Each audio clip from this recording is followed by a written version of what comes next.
Gavin Morton, and we're in Las Vegas today, and I'm visiting with Gretchen Alarcon. How are you today? Doing well. How are you doing? I'm doing fine. Gretchen is Group Vice President of Product Strategy and has a wealth of knowledge on artificial intelligence and how AI impacts human resources. Thinking about that front end a little bit more and figuring out more of a fit. Any tools that you've seen in terms of that upfront assessment and culture fit for the roles? So I think, again, part of it is understanding, not just in recruiting, but just in general, how can we start to get that information all in one? So we, for example, have had a predictive analytics engine, so there's a good technology term for you, for about 10 years in our product.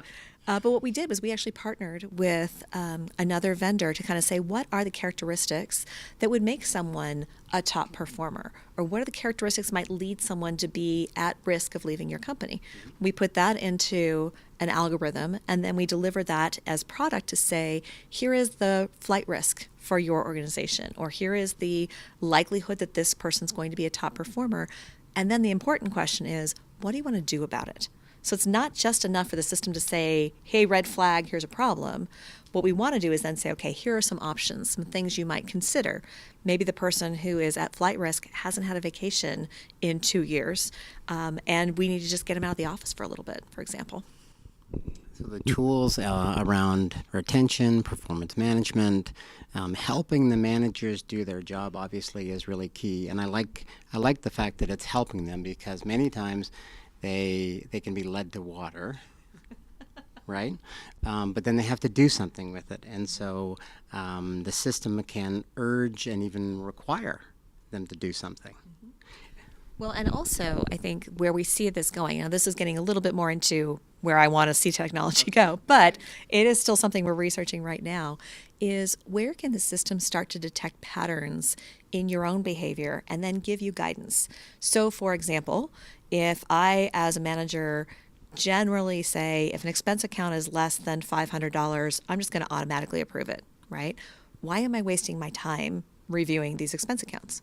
What I would like the technology to do is to say, you have 4 expense accounts that are under $500 waiting for your attention. Would you like me to approve them? And I will say, yes, absolutely. I would like you to approve them.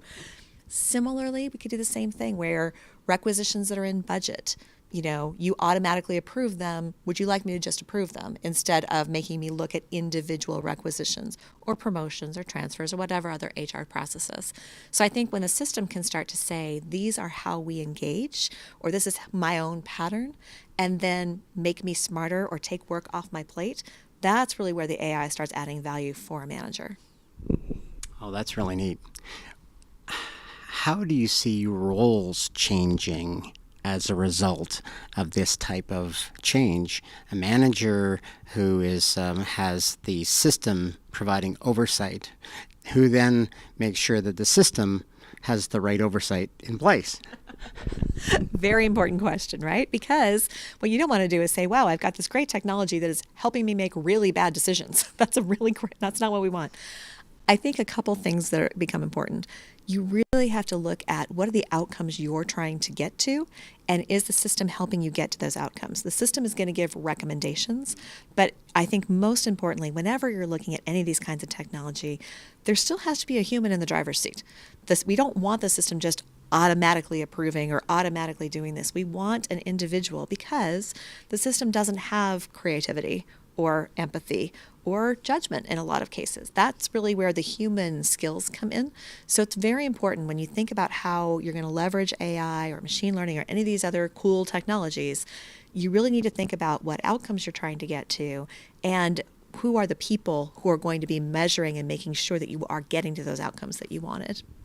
Well, thank you very much. It's been a great pleasure talking to you, and I look forward to talking to you again. Thank you very much.